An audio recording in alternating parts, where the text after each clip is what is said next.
এই জায়গাটা আমার কাছে বড্ড প্রিয়, তাই প্রায় মাঝে মাঝে আমি কিন্তু এই জায়গায় চলে আসি। এই জায়গাটা দেখে বুঝতেই পারছেন যে পরিবেশটা কি দারুণ না, আর কতটা শান্তির এই জায়গাটা।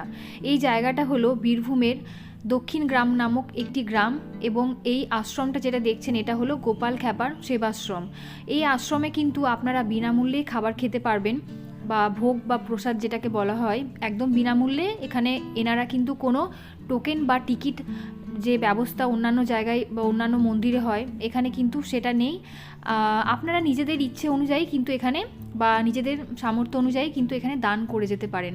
আর এখানে ভোগের তো কোনো তুলনাই হয় না, কারণ এখানে ভোগটা বা প্রসাদটা যেটা হয় এটা কিন্তু অসাধারণ খেতে হয়। এখানে প্রায় ডেলি 5 থেকে 7 রকম সবজি রান্না হয়, তার সাথে পায়েস থাকে এবং মিষ্টিও দেওয়া হয়।